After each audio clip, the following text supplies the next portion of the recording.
Bonsoir à tous, on se retrouve pour notre étude de préparation à cette période qui va arriver maintenant dans quelques jours. La période qu'on appelle Ben Hametzarim. On a l'habitude en général de faire une préparation à Tisha B'Av en soi, parce qu'il y a beaucoup d'halachot spécifiques à Tisha B'Av, et certainement qu'on le fera à nouveau, mais donc dans quelques semaines du coup. Par contre, je trouve intéressant de rajouter quelque chose, de faire une préparation aussi à cette période de 3 semaines, puisqu'il y a pas mal d'halachot, de conduite à avoir pendant cette période, de conduite à ne pas avoir, etc. Et donc, c'est bien de s'y préparer. Euh, on ne pourra pas tout voir, bien évidemment, parce qu'il y a beaucoup de choses, mais on va essayer de voir les grandes lignes et pas mal de notions, en tout cas ce qu'on peut voir ce soir, pour essayer de rester dans le timing Bezrat Hashem. Tout d'abord, cette période, elle s'appelle Ben Hametzarim, la période des fameuses 3 semaines, ce qu'on appelle les 3 semaines en hébreu. Et c'est la période qui est entre le 17 Tammuz et Tisha B'Av. Euh, Déjà, d'où vient le nom de cette période? En fait, c'est un pasouk, un verset dans Megillat Echa, qu'on a l'habitude de lire d'ailleurs à Tisha B'Av, on en reparlera certainement, où là-bas, à la fin d'un passage, on dit Kol Rodfea Isiguha Ben Ametzarim, ses persécuteurs tous ensemble l'ont atteint dans les étroits défilés. Metzarim, en fait, c'est l'étroitesse. L'étroitesse, en quelque sorte, là, ça fait aussi allusion à l'image de souffrance, en quelque sorte, une situation étroite, une situation compliquée. Et nos Chachamim m'ont expliqué sur Ben Ametzarim, ces mots-là qui viennent donc de ce pasouk. Elou Ayamim chez Ben Shiva Asar Betammuz, ce sont les jours qui sont entre le 17 Tammuz et Tisha B'Av. Chez Ben Nichnesu Avim Yerushalayim, dans ces jours-là, nos ennemis sont rentrés à Yerushalayim, Irakodesh, ou par parole d'Israël, et donc il y a eu des malheurs pour Israël. Hachébayom Shiva B'Av, jusqu'à que le 7 Av Nichnesu, les Beth Amikdash sont rentrés dans le Beth Amikdash, la Haros ou les Ashritbo pour tout détruire, ou Betisha B'Av et le 9 Av, et Elou et Beth Amikdash, Baesh, ils ont fait monter le Beth Amikdash en fumée en feu. Velachen agou Israël kama minagé tsahar ve'avelut beyamim elou kedilalan. Et donc c'est pour ça que l'âme Israël a l'habitude de se comporter avec certains minags de deuil, certains minags de souffrance pendant ces jours-là. J'entendais l'année dernière euh, Rav Gedalia, qui est Rav à Baka à Yerushalayim, qui disait que il raconte que le Rav Galinsky, il avait l'habitude de leur dire au Rav Gedalia, il y a d'autres de ces Talmidim, il avait l'habitude que les gens ont l'habitude de croire et de considérer en fait qu'on s'attriste sur le Beth Amikdash numéro un, sur le Beth Amikdash numéro 2. Et oui, c'est la réalité. Mais en réalité, ça va plus loin que ça. En fait, on s'attriste surtout sur le fait qu'on n'ait pas encore le Beth Amikdash aujourd'hui. Et ça, c'est un problème. Parce qu'on dit que toute époque, en fait, toute période où le Beth Amikdash n'est pas reconstruit, c'est comme s'il avait été détruit dans cette période-là.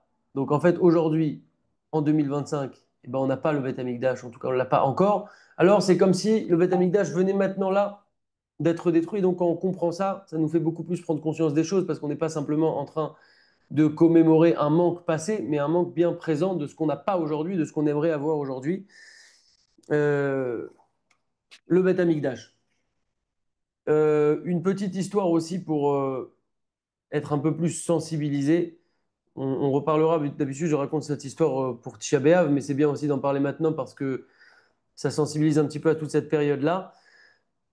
Il y a l'histoire d'un... Bon, on va regarder une des deux histoires que je voulais raconter. Il y a l'histoire... Rav Twitou, il donne un exemple comme ça, en fait. Il dit comment on peut aujourd'hui s'attrister sur le Beth Amikdash. A priori, quelque chose qu'on n'a pas connu, c'est difficile de s'attrister. On s'attriste en général sur quelque chose, quelqu'un qu'on a connu, qui n'est plus là. Mais comment s'attrister sur quelque chose qu'on n'a pas connu? Alors, il nous donne un exemple et il nous dit, en fait, il faut considérer ça, par exemple, avec le fait de traverser des épreuves. Traverser des épreuves aujourd'hui versus traverser des épreuves à l'époque du Beth Amikdash. Exemple, quelqu'un perd aujourd'hui un billet de 100 euros. Allez, on va dire 500 euros. Alors, la personne, elle va dire, OK, au début, elle va avoir très mal, elle va avoir les boules, elle va être triste, etc. Et puis, au bout d'un moment, la personne, elle va dire, bon, Akol Letova, Kapara, etc. À l'époque du Metamikdash, cette scène-là pouvait se reproduire à l'identique. Il était possible de perdre une somme d'argent. C'est quelque chose qui pouvait exister. La seule différence, c'est qu'il y avait un tel dévoilement d'Akadosh Baruch Hu dans le monde, une telle clairvoyance, puisque la présence divine régnait, qu'en fait, on allait venir voir la personne et lui révéler en fait l'explication. Par quelle voie, je ne sais pas, mais en tout cas, on allait venir lui révéler l'explication de pourquoi elle a perdu ses 500 euros, pourquoi elle les a perdus à tel endroit, pourquoi elle les a perdus à tel moment. Peut-être qu'un quart d'heure après, il y a un monsieur qui est venu, qui en avait besoin pour telle et telle chose, pour manger. En tout cas, on va expliquer la difficulté à la personne. Donc finalement, l'épreuve, c'est la même, puisqu'il y a une perte d'un billet de 500 euros, ou l'équivalent à l'époque. Mais la différence, c'est qu'on va expliquer à la personne pourquoi elle a perdu cet argent-là. Et dès lors, non seulement l'épreuve, elle est beaucoup plus traversée beaucoup plus facilement, mais au contraire, ça va même être quelque chose qui va être finalement, la personne va même se réjouir de ça, parce qu'elle va voir le sens de son épreuve, elle va se dire, ah bah super, tant mieux que cette personne ait pu profiter de ça, etc. Et donc, elle va être vraiment rassurée de ça. Et donc, ça change complètement la donne, en fait. Maintenant, on va rentrer un petit peu dans les halachot. D'ailleurs, au passage, quand il y a eu au début de la construction du deuxième Beth Amikdash, alors le prophète Zecharia, qui était Navi à Bavel, il a envoyé des envoyés aux Kohanim et aux Nevi'im à Yerushalayim pour qu'ils demandent, qu'ils demandent à Akadosh Baruch Hu, est-ce que les Bnei Israël devaient continuer à faire ces différents jeûnes-là, parce qu'on sait que les jeûnes qu'on a dans l'année, la plupart, sont liés à toutes ces idées-là de destruction du Beth Amikdash, cette période-là, les événements qui sont liés à cette période, etc. Et la réponse d'Akadosh Baruch Hu, ça a été la suivante. Ko Amar Hashem, Hashem a dit ainsi, je raconte pas tout, hein, c'est juste pour voilà, avoir quelques lignes, encore une fois, on ne peut pas tout faire. Hashem, il a dit Tzom Arevi'i, donc le, le quatrième, en fait, c'est fait par rapport au mois. On sait que le mois de Nissan, c'est le premier mois par rapport au mois. Tishri, c'est Rosh Hashanah, c'est le début des années, mais par rapport au mois, Nissan, c'est le premier mois. Donc le quatrième mois, c'est quoi? Nissan, Iyar, Sivan, Tammuz, le quatrième mois. Donc le jeûne du quatrième mois, sous-entendu le 17 Tammuz. Le jeûne du cinquième mois, sous-entendu Tisha B'Av. Le jeûne du septième mois, qui est Tzom Gedalia, le jeûne de Gedalia qui est aussi lié à ça. Et le Tzom à Assyrie et le jeûne du dixième mois, qui est Asera Betevet, qui est aussi lié à ça. On ne va pas maintenant entrer dans tous les détails. Alors, ça va être des jours de fête, de joie, etc. Sous-entendu, ils vont être annulés. Mais dès lors que donc ça, c'était au moment où ils construisaient le deuxième Beth Amikdash. Mais finalement, après, comme le deuxième Beth Amikdash a été détruit, alors les Chachamim m'ont enseigné qu'il fallait reprendre ces 4 jeûnes-là, et ces 4 jeûnes-là qu'on fait dans l'année sont liés à cette notion de destruction du Beth Amikdash. Et donc, ils ont décidé qu'il fallait reprendre ces quatre jeûnes-là. Et quand bientôt on aura donc le troisième Beth Amikdash qui sera lui définitif, alors tous ces jeûnes-là s'arrêteront et se transformeront en des jours et en des dates de Simcha. Très rapidement, on va voir, puisque maintenant on rentre dans une période dans laquelle il va y avoir 2 jeûnes, le jeûne du 17 Tammuz et le jeûne de Tisha B'Av, même si on reviendra particulièrement Blénéder sur Tisha B'Av avec d'autres halachot, etc. Mais pour avoir quelques notions un petit peu.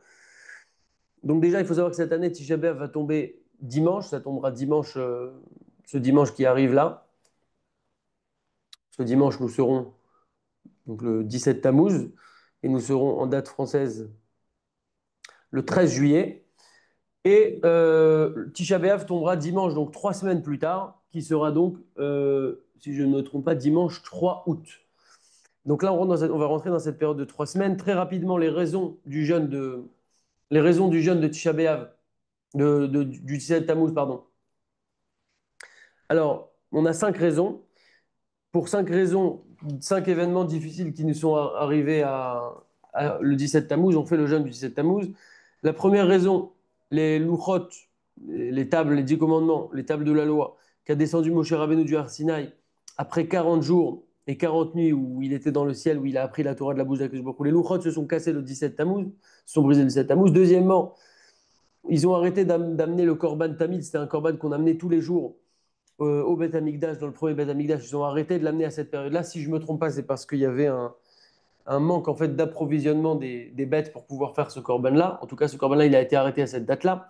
Troisième événement par rapport au 17 Tammuz, Ifkiro Ivu met Romat Yerushalayim Bet Kufat Chorvan Bet Amikdash Hasheni.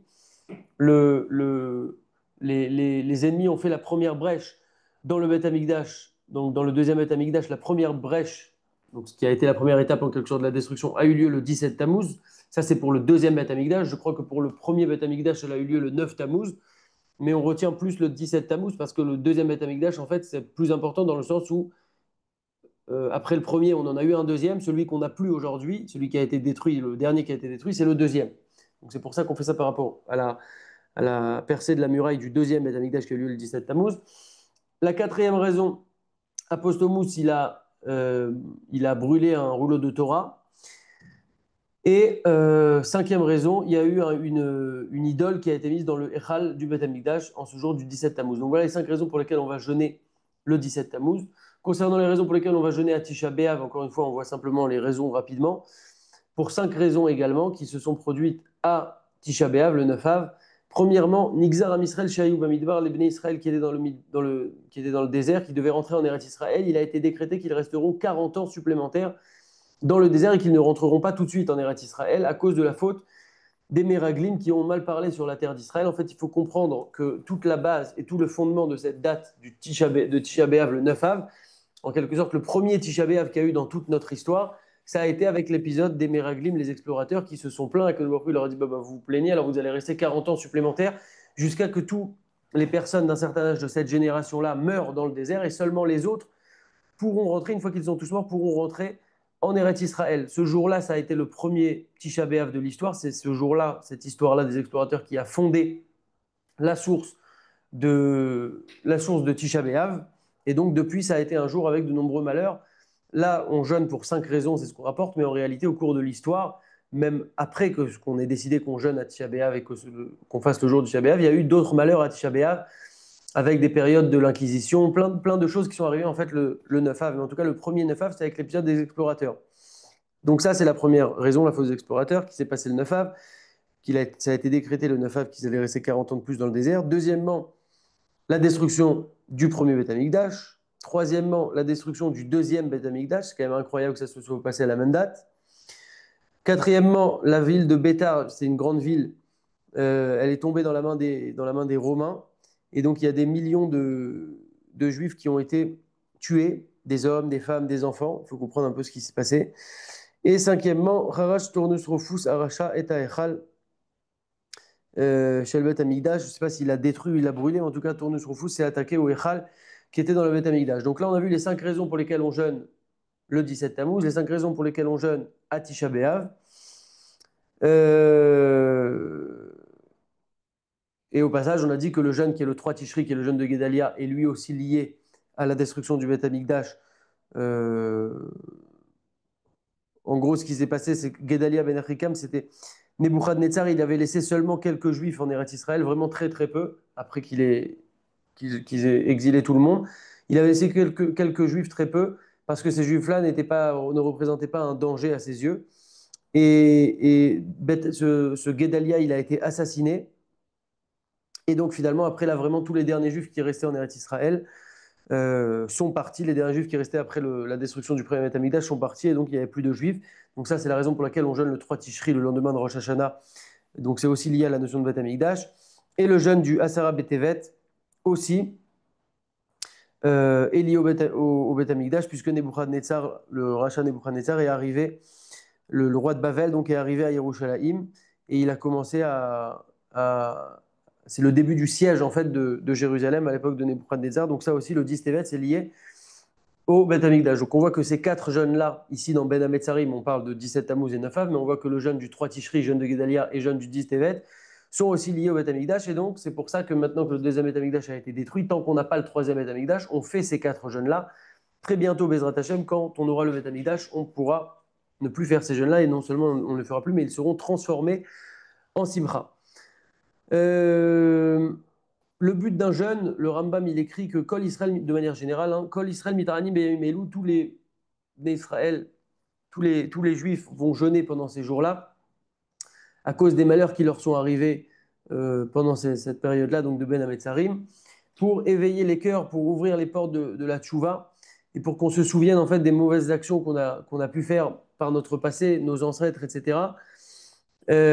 Puisque les fautes qui ont été faites, c'est un petit peu comme si nous, on avait aussi une certaine part de responsabilité dedans, puisqu'on est les descendants, et que surtout, comme on a dit, le Beth Amikdash, il n'a pas encore été reconstruit, donc c'est comme s'il avait été détruit aujourd'hui, puisqu'aujourd'hui, il n'est pas encore reconstruit. En fait, le principe d'un jeûne, c'est qu'au bout d'un moment de la journée, bah, on a faim, on se dit pourquoi on a faim? Parce qu'on jeûne. Pourquoi on jeûne? Là, on s'intéresse aux raisons de pourquoi on jeûne, donc les 5 raisons qu'on a vues pour le 17 Tammuz, les 5 raisons qu'on a vues pour Tisha B'Av. Et donc à ce moment-là, on peut commencer à faire tchouva puisqu'on sait qu'on jeûne parce qu'on a fait des fautes. Et donc si on a fait des fautes, c'est qu'on doit les réparer. Et donc tout cela nous amène à la tchouva. Il faut savoir que de manière générale, pour tous ces jeunes-là, à l'exception de Tisha B'Av, c'est des jeunes qui commencent à Alot HaShachar, à l'aube, et qui se terminent à Tzat HaKochavim, à la sortie des étoiles. Un principe aussi général, c'est que quand on veut manger, quand on veut se lever pour manger au début d'un jeûne, qui commence donc à l'aube, si on se lève un petit peu avant l'heure du jeûne, mais il faut absolument avoir dit explicitement qu'on a l'intention de se lever pour manger, parce que sinon, en allant se coucher comme ça de manière classique, c'est comme si on prenait le jeûne sur nous à ce moment-là où on va se coucher, donc on ne peut plus manger. On peut plus manger à ce moment-là. Oula, cependant, si donc avant d'aller dormir, on a émis comme condition que notre intention est de se lever pour manger avant l'entrée du jeûne, pour manger et pour boire avant l'entrée du jeûne, alors à ce moment-là, on pourra manger et boire avant l'entrée du jeûne. Une seconde. Également, si quelqu'un s'est juste assoupi, une seconde.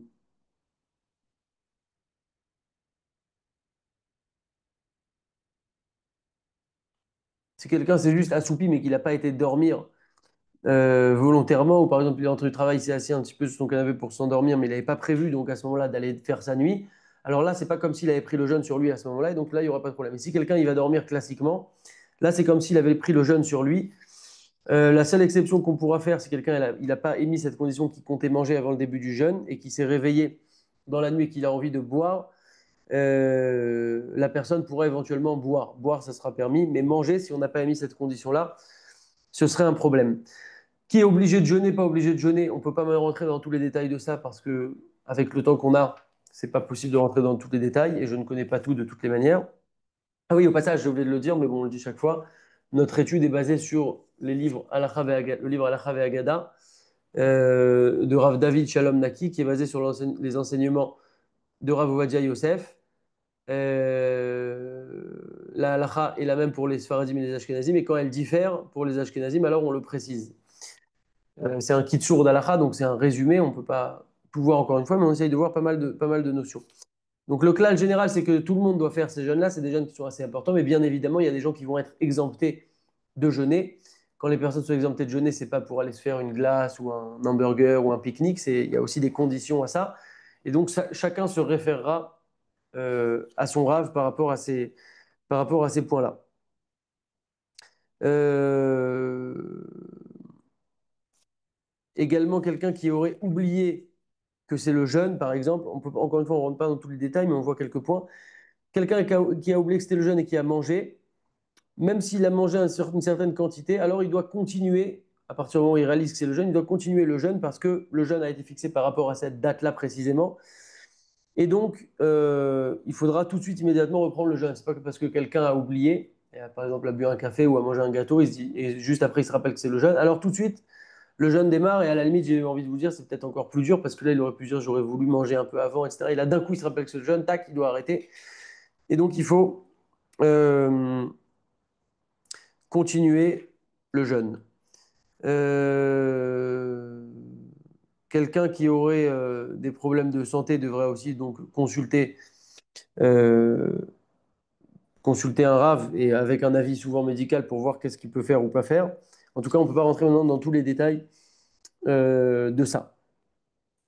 Très bien. Dans les tfilotes de Shacharit et de Mincha du jeûne, on va rajouter Anenu dans la bracha de Shomea Tefila.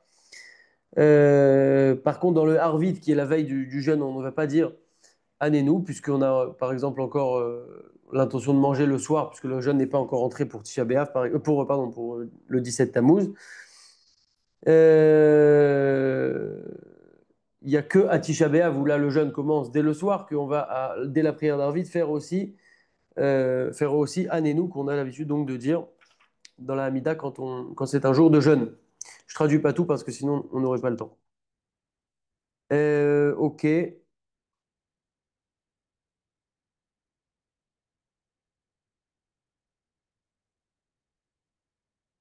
Les jours de jeûne, donc on lit la Torah, on lit le passage de Vayechal Moshe et on va le lire aussi, pas seulement à Shacharit, mais aussi à Mincha. Très bien.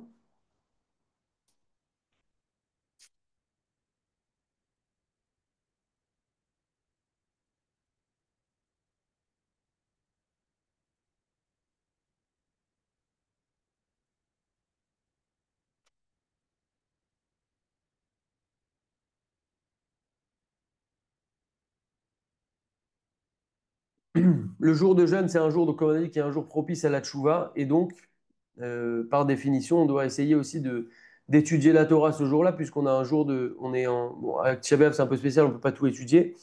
Mais on a une obligation d'étudier la Torah, comme on nous dit dans Yehoshua, on nous dit Vergitabo Yomam Balaïla, d'étudier la Torah jour et nuit.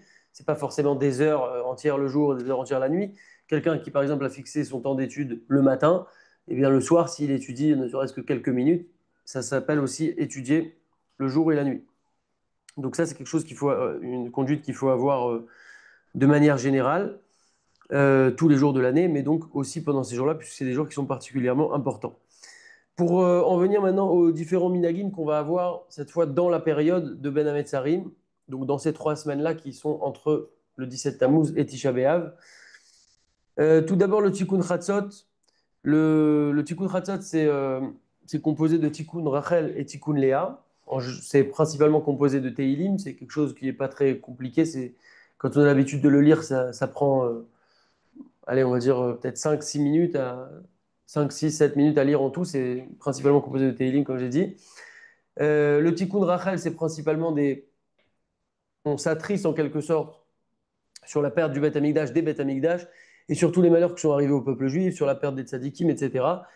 Le Tikkun Léa, qui est la deuxième partie du Tikkun Chatzot, le Tikkun Léa, c'est plus des paroles de consolation. Le Shulchan Aruch nous dit que tout Yireh Shamaim, il convient qu'il s'attriste en quelque sorte sur la perte du Beth Amikdash, puisqu'on n'a pas encore le Beth Amikdash.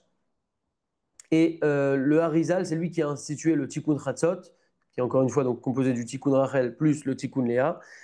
Ça se lit à partir de l'heure de Chatzot. Chatzot, c'est le minuit juif, on va dire, donc ça dépend des horaires de l'année. Ça peut être minuit et demi, ça peut être minuit 50, ça peut être 1h30, 1h40. Enfin, en tout cas, ça dépend de l'endroit où on se trouve.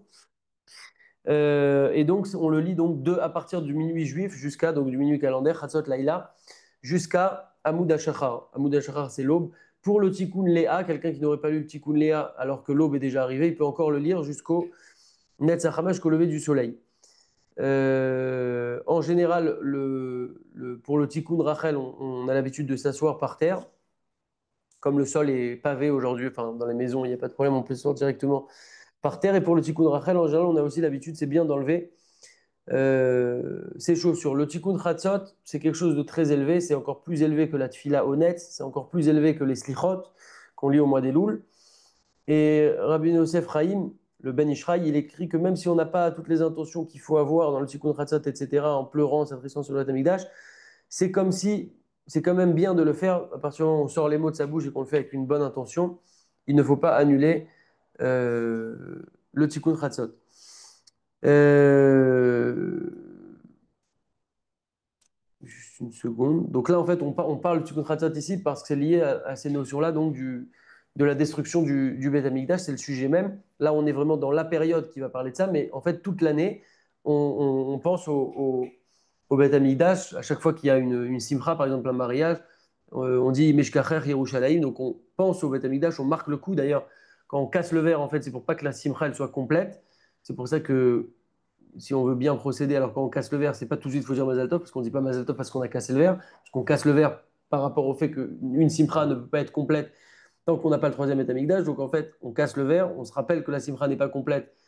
Toute simcha n'est pas complète tant qu'on n'a pas la venue du troisième étamikdash. Et ensuite, on peut dire Mazal Tov, mais le Mazal Tov n'est pas lié à ça. Donc c'est pour ça qu'il faut toujours marquer un petit temps d'arrêt. Et donc c'est pour ça qu'on parle du Tikkun Chatzot, parce que le Tikkun Chatzot, c'est bien de le faire toute l'année. Et d'ailleurs, c'est ce qu'il nous dit ici, tous les jours où on ne dit pas l'état anonyme, le vidouille donc, alors on ne dit pas le tikkun Rachel et on dit que le tikkun Léa. Le tikkun Léa, c'est plus des paroles de consolation, donc on ne dira que le tikkun Léa. Et le tikkun Léa, d'ailleurs, il n'y a pas besoin ni de s'asseoir par terre, ni d'enlever ses chaussures. Et donc, c'est pourquoi, par exemple, la Rosh Chodesh Av, donc qui va tomber pendant cette période-là, ça sera Rosh Chodesh. Rosh Chodesh, donc on ne fait pas l'état anonyme, et donc on fera que le tikkun Léa, qui est la deuxième partie du Tikkun Chatzot. C'est des notions des fois qui peuvent paraître pour quelqu'un qui a par exemple jamais fait le Tikkun Chatzot, se dire bon là ça c'est pas pour moi, c'est un peu bizarre, c'est un peu spécial. Mais non en fait quelqu'un qui prend un livre, par exemple le livre Porte de la délivrance qui est traduit et qui regarde un petit peu de quoi on parle dans le Tikkun Chatzot, en général c'est après Arvit qu'il est là-bas. Même de commencer comme ça à faire petit à petit, peut-être même une partie pour comprendre un peu de quoi il s'agit, c'est quand même intéressant et c'est important. Euh, voilà. Une seconde.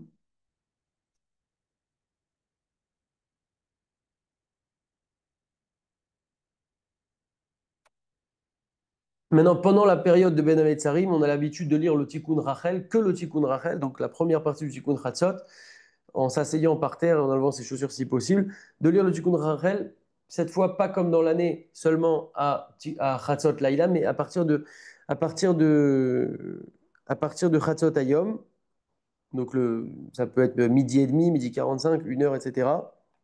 Et donc de s'attrister comme ça sur la perte du Beth Amikdash. Euh, euh, Et en fait, on fait ça parce que à partir de Chatzot Hayom, c'est là que les dinim vont commencer à augmenter, la mesure de rigueur va commencer à augmenter. Et d'ailleurs, le Beth Amikdash, il a été détruit comme ça après Chatzot Hayom. Ok.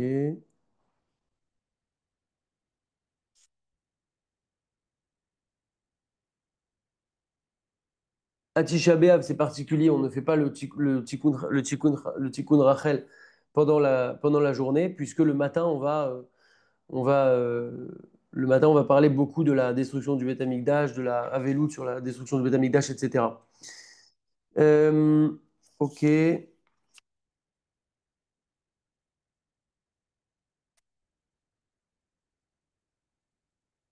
Concernant la bracha de Shechianu, pendant cette période-là. Donc, on a l'habitude d'éviter pendant Ben Hametzarim de porter un nouvel habit, également de manger un nouveau fruit pendant toute cette période-là des 3 semaines. Parce que comment on peut dire Shechianu et Kiyamanu, quelque chose qui nous réjouit, alors que c'est une période un peu triste, etc.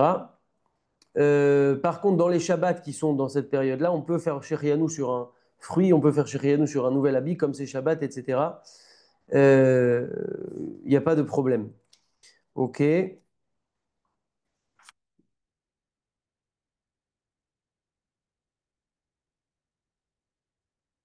Concernant la vigilance et les minagim qu'on doit avoir pendant cette période-là. Euh, Bon, il y a plein de notions. Il faut essayer de pas trop se balader seul à certaines heures de la journée. Euh, Si quelqu'un il frappe un petit peu son enfant sur la main, ce qu'il pourrait éventuellement faire dans l'année, même s'il faut faire très attention à ça et c'est très cadré. Mais en fait, c'est une période où il y a du din, où il y a de la rigueur, et donc il faut faire attention à ça. Quelqu'un qui va frapper, par exemple, son enfant, on dit qu'il y a un ange en fait qui vient et qui frappe aussi l'enfant, sauf que ça peut être plus violent et amener un danger, chas de shalom. Et donc il faut faire attention en fait à toutes ces notions-là. C'est une période voilà, qui est globalement assez risquée, même s'il ne faut pas non plus s'angoisser et rentrer dans de la panique, parce qu'on est des juifs et on doit rester toujours avec un minimum de joie de vivre.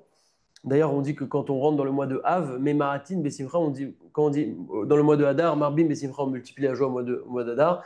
Par contre, au mois de Av, on dit Memahatin, Bessimcha, on diminue la Simcha. Il n'y a pas marqué qu'on éteint ou qu'on annule complètement la Simcha, simplement on la diminue.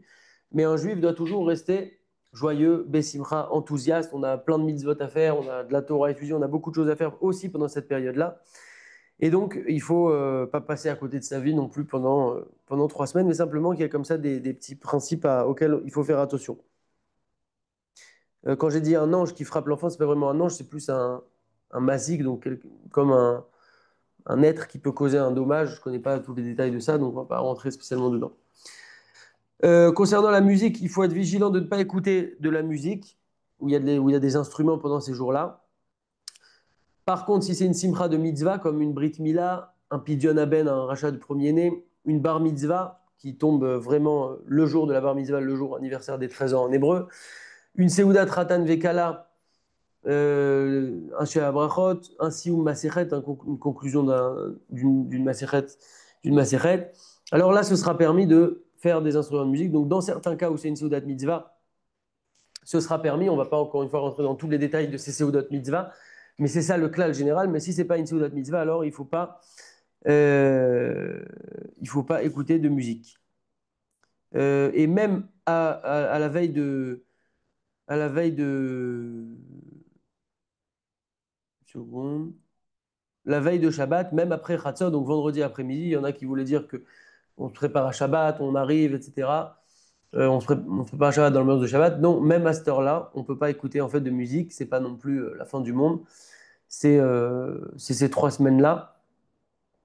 Et il faut comprendre qu'en fait, on dit que Kol Amitabel à Yerushalayim, tout celui qui s'endeuille sur Yerushalayim, qui porte le deuil de Yerushalayim, alors Zoré, on dit comme ça, Zoré Veroé Besimchata. Il mérite et il voit la réjouissance de Yerushalayim, pas seulement quand il y aura le Beth Amikdash, mais dès maintenant, en fait. Il fait partie dès maintenant de cette dynamique-là. Et lui-même, en fait, il permet de hâter la venue du Mashiach par rapport à ça. Donc, c'est une dimension qu'il faut attraper. On ne dit pas de faire tout d'un coup du jour au lendemain ou de commencer à être capable de pleurer sur le Beth Amikdash, mais avec des idées comme ce qu'on a expliqué au début, qu'avant, il y avait un dévoilement d'Akadosh Baruch Hu, qu'aujourd'hui, on n'a pas, qu'il y avait des épreuves qu'avant, on pouvait comprendre, aujourd'hui, on ne comprend pas, qu'on voit beaucoup de malheurs, beaucoup d'incompréhension, on voit tout ce qui se passe dans le monde. Alors oui, je pense qu'on attend tous Mashiach, et donc le fait qu'on attende Mashiach, ça nous rappelle qu'on ne l'a pas encore. Et donc toutes ces notions-là sont liées directement à ça. Et donc c'est pour ça qu'il faut aussi se mettre dans les conditions, en quelque sorte, pendant cette période-là. Une seconde. OK. Quelqu'un qui enseigne la musique a le droit de continuer à enseigner la musique pendant cette période-là à ses élèves parce que c'est son travail, c'est sa parnassa, etc. Dans les GAN d'enfants où ils mettent de la musique, par exemple pour l'ambiance des enfants, pour les calmer, etc., par exemple, ça aussi, ils pourront continuer. Quelqu'un qui fait du sport, on parle de quelqu'un qui fait du sport de manière cachère, hein, soit qui court dans la rue, soit dans une salle de sport où c'est pas mélangé, etc. Alors, si ça l'aide à écouter de la musique, parce que ça lui donne le rythme, alors il pourra éventuellement le faire, éventuellement, mais il faudra s'efforcer de ne pas tirer profit, on va dire, de la musique. Quelqu'un qui souffre de détresse, d'angoisse, de dépression, etc., aura le droit d'écouter de la musique pour recevoir de la joie et de la simcha. Mais il faudra essayer de faire ça quand même discrètement, qu'il écoute dans des écouteurs, etc. Maintenant, pas tout le monde va se définir comme dépressif parce qu'il a envie d'écouter telle ou telle musique. Encore une fois, Hachem sonde les cœurs, les reins et les cœurs, donc en fonction de notre honnêteté, Hachem sait exactement comment on agit ou comment on n'agit pas. Chanter avec la bouche, ça c'est permis, même s'il n'y a pas de simcha de mitzvah ou de repas de simcha de mitzvah, on a le droit de chanter avec la bouche, ça il n'y a pas de problème, c'est vraiment l'instrument de musique qui est particulièrement problématique. Donc quelqu'un qui enseigne la shira, la chazanout, là aussi, il n'y a aucun problème, un chazan de chanter, etc., ça il n'y a aucun problème. Ça c'est pour la musique. Concernant les coupes de cheveux, de se couper les cheveux. Les Ashkénazim, eux, ont l'habitude de ne pas se couper les cheveux, de ne pas se raser dès le 17 Tammuz jusqu'au 10 Av. Parce que le Tabigdash, il a brûlé jusqu'au 10 Av. Donc, pendant toute cette période-là, de ne pas se couper les cheveux, de ne pas se raser.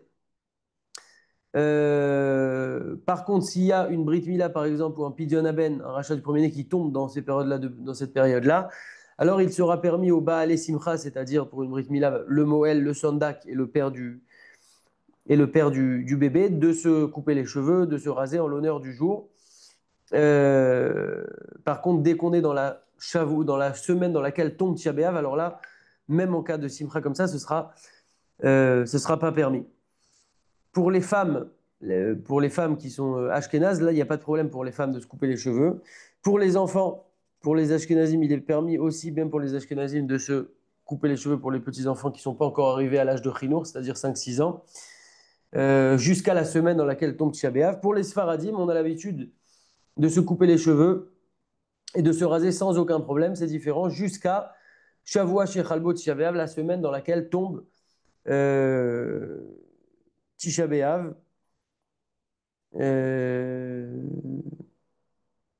Et donc pour les Sfaradim, ce sera permis jusqu'à la semaine dans laquelle tombe Tisha B'Av. Concernant, on va revenir sur ça après. Concernant les mariages, chez les Ashkenazim, on a l'habitude de ne pas faire de mariage pendant la période de Ben Hametzarim, donc pendant toutes les 3 semaines. Par contre, chez les Sfaradim, on peut faire des mariages sans problème jusqu'à la fin du mois de Tammuz, Ad Sof Chodesh Tammuz. Euh, une seconde. Et il n'y a pas du tout besoin de s'empêcher de faire des mariages jusqu'à toute la fin du mois de Tammuz. C'est une grande mitzvah. Et particulièrement dans notre génération où les pièges se multiplient, où les gens doivent se marier, s'entraîner, etc. Très bien. Et en cas de besoin, même pour les Ashkénazim, on pourra être plus vigilant, plus tolérant, comme ça, jusqu'à la fin du mois de Tammuz.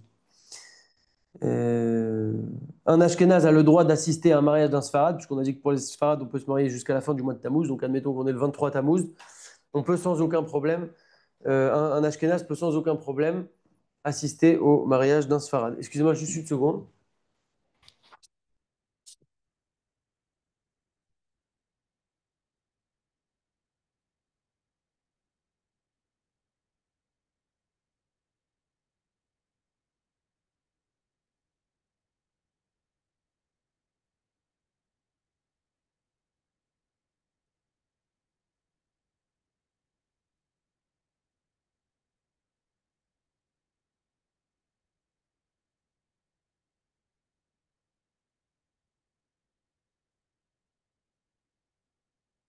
Excusez-moi.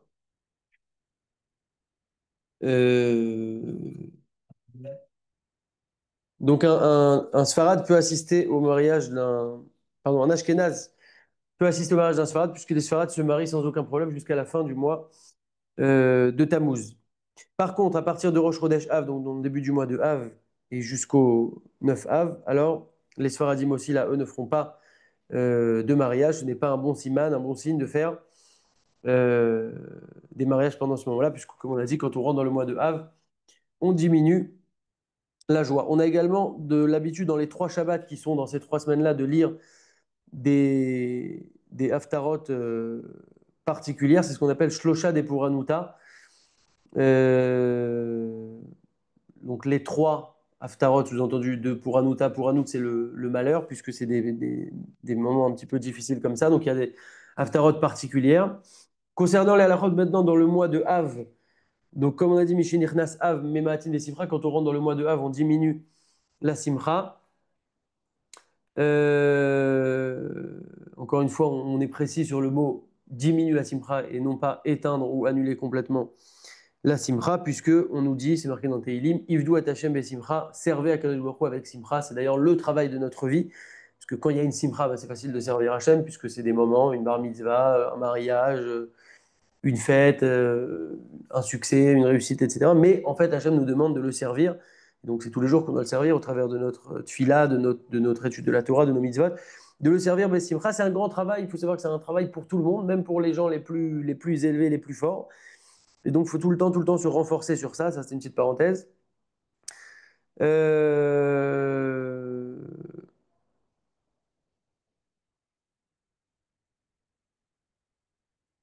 On avait dit que pour le début de la période, on fait pas de shérianou sur un nouveau fruit, sur un nouveau vêtement, excepté Shabbat. Mais dès qu'on rentre dans le mois de Av, même à Shabbat, alors euh, il faut éviter de porter un nouveau vêtement ou un nouveau fruit, même à Shabbat, pour faire shérianou. Les Ashkenazim, eux, interdisent carrément.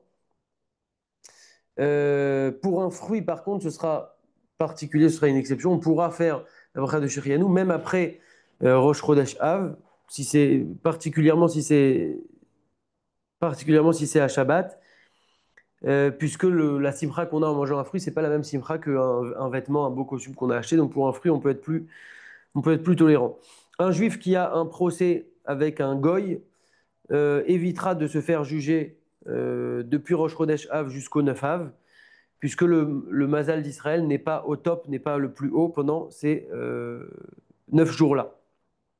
Et il faut éviter même le 10 Av en réalité, parce que le Beth Amikdash, il a encore brûlé le 10 Av. Donc en fait, du 1er au 10 Av, on évite si on a un procès, un jugement, une décision avec un goy, on évite. Celui qui doit faire une opération, s'il peut la faire avant ou après, soit avant donc le début du mois de Av, avant Rosh Chodesh Av, soit après le 10 Av, alors il fera ainsi, si bien sûr il ne peut pas la faire, il ne peut pas la décaler, alors il ne la décalera pas. Une seconde.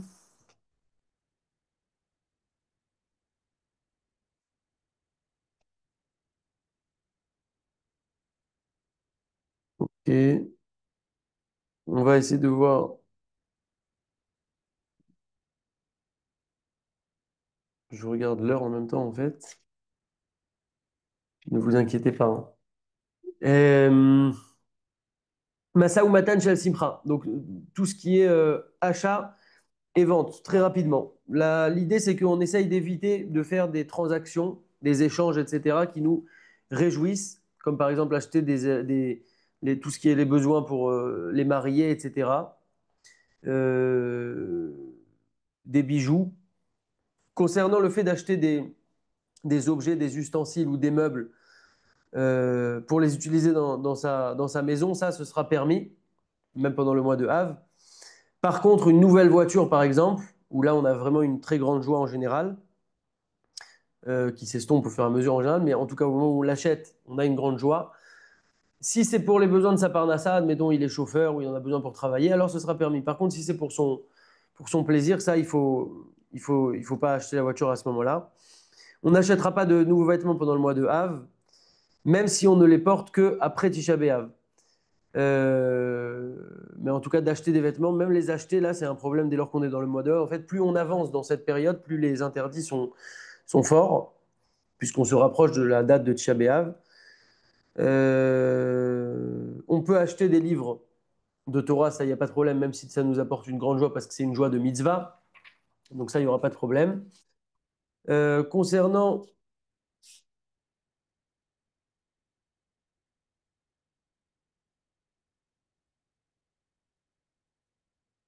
concernant le fait de faire des, des, des travaux, construire une maison, faire des travaux, etc., on ne va pas rentrer dans tous les détails, c'est trop long. Il y a lieu globalement pour celui qui en a la possibilité d'éviter de faire ça pendant cette période-là du mois de Av, du 1er au 10. Il y a des cas dans lesquels ça peut être permis. Chacun se référera à son Rav, parce qu'on ne peut pas maintenant entrer dans tous les détails. Encore une fois, je ne les connais pas. Par contre, c'est intéressant de savoir que Melachot Shen Lasonot Beyamim Melou, Kebniad Betsiad Baïz et Kadomé, c'est intéressant de voir que les Melachot qu'on ne pourrait pas faire, comme construire sa maison, peindre sa maison, etc., ça serait permis de les faire faire par un ouvrier goy. Et même le jour de Tisha B'Av lui-même. Donc là, on parle du 1er au 10 Av, mais même, ou en tout cas du 1er au 9 Av, mais même à Tisha B'Av, on pourrait pendant cette période-là les faire faire par un goy. Euh, Très bien.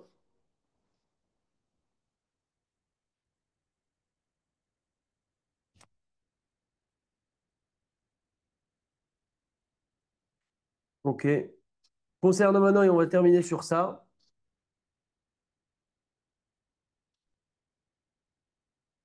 concernant le fait de manger du vin et de la viande.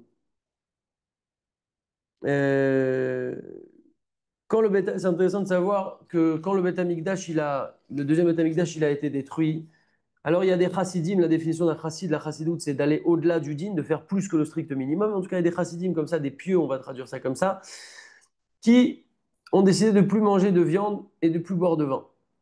D'ailleurs, au passage, je crois que jusqu'à aujourd'hui, il y a des gens qui se comportent comme ça ou une partie du temps. Mais en tout cas, Rabbi Yoshua, il est venu voir ces personnes-là. Il leur a dit, mon fils, il lui a dit, pourquoi vous mangez plus de vin et vous mangez plus de viande et vous buvez plus de vin? Ils ont dit, comment on peut manger de la viande de laquelle de base on l'a portée pour faire des corbanotes sur le misbéar, alors qu'il n'y a plus de bisméar maintenant. Et comment on peut boire du vin alors qu'on faisait des libations de vin sur le bisméar également avec le vin et qu'aujourd'hui on peut plus, on n'a plus de misbéar, comment on peut manger de la viande et boire du vin? Alors Rabbi Yoshua, il leur a dit alors si c'est comme ça, du pain aussi, on va plus manger de pain parce qu'il n'y a plus les ménachot. Les ménachot, c'est une offrande avec du pain. Également, euh, on va plus manger de. Ils leur ont dit oui, on mange. Ok, alors on mange plus de pain, on va manger des fruits.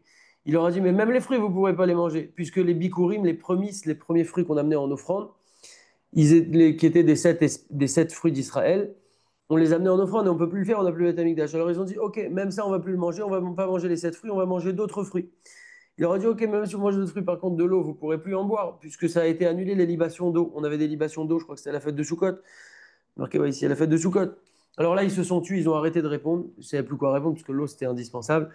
Et il leur a dit, regardez, de ne pas vous endeuiller complètement, je ne peux pas vous dire, puisqu'il y a déjà eu une xéra et un décret qui est tombé. Par contre, de s'endeuiller en trop, ça, on ne peut pas, puisque, ça, c'est un grand principe dans les xérotes des Chachamim, qu'on ne décrète pas une xéra, un décret sur le public.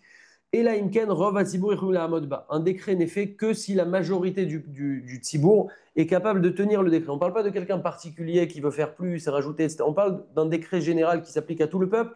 Ce décret ne peut n'avoir été pris que si la majorité du peuple peut tenir ce décret. Et donc, il est suffisant de prendre les xérotes qui ont été faits par nos chachamim, à savoir sur le vin et sur la viande, et pendant certains moments de l'année comme ça, et pas comme pas tout le temps, etc. Donc, contentez-vous déjà de respecter ce qui est demandé à ce moment-là. Donc, par rapport à cette notion-là, on a l'habitude de ne pas manger de vin à partir de Rosh Chodesh Av jusqu'au 10 Av. Et on inclut le 10 Av, parce qu'encore une fois, le 10 Av, même si c'est le lendemain du 9 Av, le 10 Av, c'est encore brûlé. Et donc, on l'inclut. Par contre, le jour de Rosh Chodesh lui-même, même si c'est le Rosh Chodesh Av, le premier du mois de Av, même si on est déjà, même si c'est Rosh Chodesh, et même si on est déjà dans le mois de Av, alors les Sfaradim ont l'habitude de manger de la viande ce jour-là en l'honneur de Rosh Chodesh, particulièrement parce que la Séouda de Rosh Chodesh, au passage, c'est une Séouda de mitzvah, de manière générale pour tout Rosh Chodesh. Et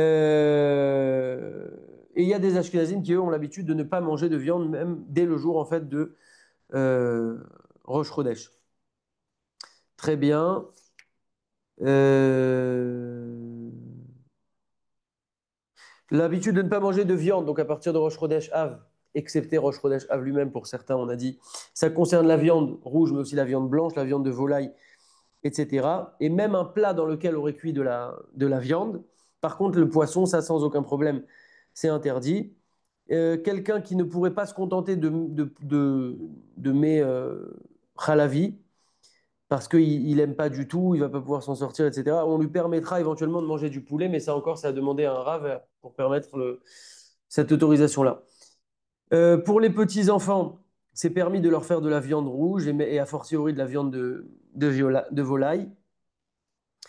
Particulièrement pour les petits-enfants qui étudient la Torah, parce que la Torah, elle prend les forces de l'homme et donc ça va les renforcer. Donc pour des enfants, ça sera une exception.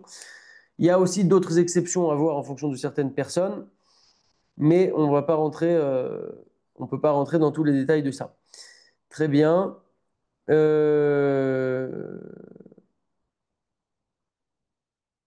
à Shabbat aussi, ça sera permis de manger de la viande. S'il y a un Shabbat qui tombe, il y a forcément un Shabbat qui tombe dans ces 9 jours-là. Euh, Maintenant, concernant les restes de la viande, il y a des moments donc, où, malgré que c'est le mois de Av, comme Rosh Chodesh Av, on a dit que c'est permis pour certains de manger de la viande à Rosh Chodesh Av. Shabbat, même si c'est dans le mois de Av, on va avoir le droit pour tout le monde de manger de la viande. Qu'en est-il de ces restes-là? S'il reste de la viande, mais que ça y est, on n'est plus dans Rosh Chodesh ou on n'est plus dans Shabbat, celui qui mange les restes aura sur qui s'appuyer. Et a fortiori, si on parle de Shabbat, pour la Seuda Revit, le Melave Malka, qui est comme si elle faisait partie en quelque sorte du Shabbat, où là, sans aucun problème, ce sera permis de manger les restes de viande de Shabbat. C'est d'ailleurs une très grande mitzvah de faire Melavé Malka, très important à faire petit à petit pour celui qui n'a pas l'habitude de le faire.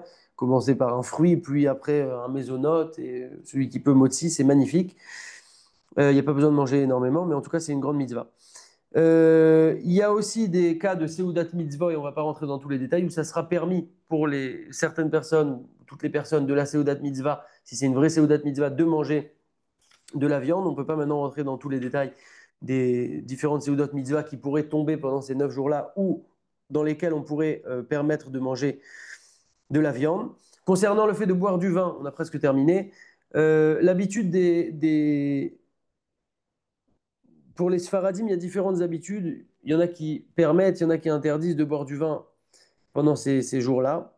Il y en a qui permettent même dans la Shavua chez Khalbo, la semaine dans laquelle tombe Tisha B'Av, et ça c'est le minag de Yerushalayim, mais il y a des minagim aussi qui ont l'habitude de ne pas boire de vin, donc chacun suivra son minag parce que le vin aussi apporte une certaine réjouissance. Par contre pour la Havdalah, donc la Havdalah, il faut boire du vin ou du jus de raisin. Là il faudra boire du vin sans aucun problème. Les Ashkenazim ont l'habitude de ne pas boire de vin pour la Havdalah, et ils donnent le vin à boire à un petit enfant pour qu'il puisse goûter le vin de la Havdalah. Et s'il n'y a pas de petit enfant, alors celui qui fait la bracha de l'Havdalah, Ashkenaz, pourra boire le vin lui-même. Concernant les alcools, là, on n'a pas l'habitude d'être mahmir, d'être rigoureux sur les alcools autres que le vin. Donc, il n'y a pas de problème de boire une arak, une anisette. Mais encore une fois, c'est aussi surtout, pas surtout, mais c'est aussi un esprit. Donc, quelqu'un qui a l'habitude de se faire, je sais pas moi, un petit verre pour le kiff comme ça, bah, s'il il a l'habitude de se faire ça 2 fois par semaine, bah, il essaiera de le faire qu'une fois par semaine, même si c'est pas interdit au sens strict du terme. Mais encore une fois, c'est une conduite, c'est une anaga en fonction de comment on se comporte envers Akadosh Baruch Hu. Pour les Ashkenazim, ils ont l'habitude de ne pas faire de machine à laver pendant ces jours-là à partir dès qu'on rentre dans le mois de Av, et également de ne pas porter carrément d'habits qui sont propres à partir de Rosh Chodesh Av. Quand on dit d'habits qui ne sont pas propres, en fait, il faudrait que les habits soient portés avant. Il faut les porter au moins quelques instants, une demi-heure, une heure, je ne sais pas exactement combien de temps. Dès lors qu'on les a portés, on considère que ça, ils sont plus complètement neufs, complètement propres. Et donc les Ashkenazim, eux, dès le début en fait, du mois de Av, ont l'habitude de ne pas non seulement laver des habits, mais aussi de porter des habits propres. Concernant les Ashkenazim, ils ont l'habitude dès le début du mois de Av de ne pas se laver tout le corps, que ce soit avec de l'eau chaude ou avec de l'eau froide, à partir de Rosh Chodesh Av. Par contre, aujourd'hui, où il y a beaucoup d'endroits où il va faire très chaud et en fait, on n'a plus l'habitude de ne pas se laver pendant autant de jours, et donc le fait de ne pas se laver, ça va porter atteinte à d'autres personnes parce qu'on va dégoûter d'autres personnes, ça ne va pas être bon, etc. Alors, même les Ashkenazim pourront se laver pendant ces jours-là avec de l'eau froide quand même, et même avec du savon, etc. Puisque le but ne sera pas de tirer un plaisir de cette douche-là, mais simplement d'avoir une hygiène. Quelqu'un qui aurait un doute pourra éclairer les choses avec un rave, clairement. Euh, on a encore un autre niveau après. Donc, on a vu en fait à partir du 17 Tammuz jusqu'à la fin du mois de Tammuz, à partir du mois de Av et jusqu'au 9 Av. Et en fait, après, on a un autre degré de restriction qui est le Shavua chez Khalbo. C'est la semaine dans laquelle tombe Tisha B'Av. Donc, si par exemple Tisha B'Av tombe mercredi, bah, la semaine dans laquelle tombe Tisha B'Av, c'est à partir de samedi soir jusqu'à mercredi. Et là, c'est le dernier niveau de restriction le plus élevé, avant Tisha B'Av lui-même, bien sûr, qui est le niveau de restriction le plus élevé. Maintenant, j'ai pas eu le temps de vérifier bien, mais de ce que je sais, c'est quand même à vérifier ce que je vous dis là. Mais cette semaine, il n'y a pas de Shavua chez Khalbo parce que Tisha B'Av tombe un dimanche. Donc en fait, dès samedi soir, ça va être Tisha B'Av juste après Shabbat. Et donc, il n'y a pas de semaine dans laquelle tombe Tisha B'Av puisqu'on rentre directement dans Tisha B'Av. Donc ce sera à vérifier. Blinéder, de toutes les manières, on fera une autre session sur Tisha B'Av lui-même parce qu'il y a des halakhot propres à Tisha B'Av. Donc voilà, on a vu pas mal de choses. J'espère que ça vous a apporté. On a dépassé le timing malheureusement, mais bon, ça fait partie, on va dire, de l'effort supplémentaire. Il n'y a rien d'obligatoire de toutes les manières, mais je pense qu'il y a des choses à connaître. Et encore une fois, ça nous permet d'avoir une certaine globalité. Encore une fois, au-delà de toutes les halakhot, il y a un esprit qui est important. Il y a aussi l'importance de s'endeuiller sur le Beth Amikdash. Et c'est la période particulièrement pour le faire. Et peut-être que de le faire, ça peut aussi nous apprendre à le faire dans l'année, même si le but, c'est bien évidemment de sortir rapidement de tout ça avec la venue du Mashiach très bientôt. Mais en attendant, alors, on doit faire venir le Mashiach. Et d'ailleurs, je rappelle cette chose-là que j'avais entendue un jour de quelqu'un qui s'appelle Emmanuel Elalou. C'est très intéressant. Tous les jours, 3 fois par jour, dans notre Amida, on a différentes brachot qu'on fait. Shmoné Esrei, les 18 bénédictions, mais en réalité, il y en a 19. Et en fait, si on regarde bien, la seule bracha euh, en fait, dans toutes les brachot, par exemple, on demande la refoua et on dit pourquoi. Qui el rofé rachman veneemanata. Car un Dieu qui guérit est miséricordieux et fidèle, tu es. Pourquoi tu envoies la refoua? Parce que tu es un Dieu qui envoie la refoua. Pourquoi tu envoies la parnassa? Parce que tu es un Dieu qui envoie le parnassa, etc. La seule bracha où en fait le paramètre de réalisation de la bracha ne dépend pas de Dieu lui-même en quelque sorte, mais dépend de nous directement, et c'est la seule, c'est la bracha où on demande le Mashiach, et tzemach David avdecha, meira tatzmiach vekarno taromishuatecha, donc amène-nous ton salut, la délivrance, etc. Euh, pourquoi Hachem va envoyer le Mashiach? Kilishuatecha kivinu vetsipinu kolayom, car en ton salut, nous espérons et attendons toute la journée. Ça veut dire que cette fois, ça dépend de nous directement. Pourtant, c'est le domaine où on a envie de dire, bon, bah, le Mashiach, c'est peut-être le dernier truc de ma vie auquel je pense que j'ai un impact, j'ai une action, c'est plutôt Hachem qui s'en occupe quand il veut, etc. Mais en fait, non, la seule bracha où la venue du Mashiach et donc la réalisation de la bracha dépend de nous, La seule bracha, c'est la venue, c'est la bracha concernant le Mashiach. Et donc, comment on peut amener le Mashiach? Eh bien, en s'endeuillant sur Yerushalayim, en sachant qu'il nous manque quelque chose, et aussi, surtout, dans notre quotidien, au travers de toutes les actions qu'on fait, en sachant et en comprenant sincèrement que chaque mitzvah qu'on fait, chaque étude qu'on fait, chaque midot qu'on travaille, chaque bonne pensée qu'on a, chaque bonne action qu'on fait, et ben en fait, elle a littéralement un potentiel de rapprocher un petit peu plus la Géoula, la venue du Mashiach, peut-être d'1 centimètre, peut-être d'1 millimètre, peut-être même de moins encore. Mais en tout cas, oui, dès qu'on a cette intention-là, alors ça marche encore plus. Et donc, dans chaque bonne chose qu'on fait de notre journée, et il y en a énormément, Baruch Hashem, on a la possibilité d'amener un peu plus, de rapprocher un peu plus la venue du Mashiach et on aura part dans cette chose-là. Donc voilà, c'est aussi une période pour réfléchir aussi à toutes ces notions. Donc c'est une période qui est intéressante en quelque sorte, puisque le meilleur est à venir et on dit que quand le Mashiach va venir, tous les miracles qu'on a pu voir par exemple récemment et tout ce qu'on a pu voir en fait au fil des dernières années ou des dernières générations, même s'il y a eu des choses grandioses, bah, ce qu'il va y avoir, ça va être beaucoup plus grand, beaucoup plus impressionnant et donc ça donne un petit peu envie d'y arriver et surtout qu'on doit prendre part à ça de manière concrète. Razak à tous, merci de votre patience. Je réactive les micros s'il y a des questions. Et Razak à tous. À la semaine prochaine, Blin Eder. Nous allons démarrer un nouveau sujet pour notre étude du lundi.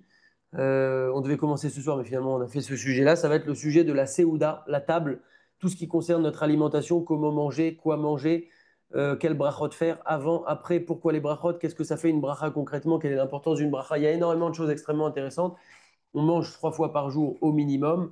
Et donc, voilà, c'est une occasion de prendre un nouveau départ. On a fait pendant 1 an et demi à peu près le Seder Hayom, les halachot quotidiennes classiques de la journée classique, même s'il n'y a rien de classique dans la journée d'un juif. Ensuite, on a fait les halachot de Shabbat. Tous ces cours sont enregistrés. Et là, on va démarrer cette nouvelle session. C'est l'occasion donc de rejoindre le mouvement sérieusement chaque lundi, Blinéder à 20h heure française, 21h heure israélienne, pour 30 minutes, avec timing respecté en général. Donc, n'hésitez pas à amener aussi des amis pour leur proposer ce moment d'étude qui n'est qu'une partie de ce qu'on doit étudier, mais ça peut être partie du programme.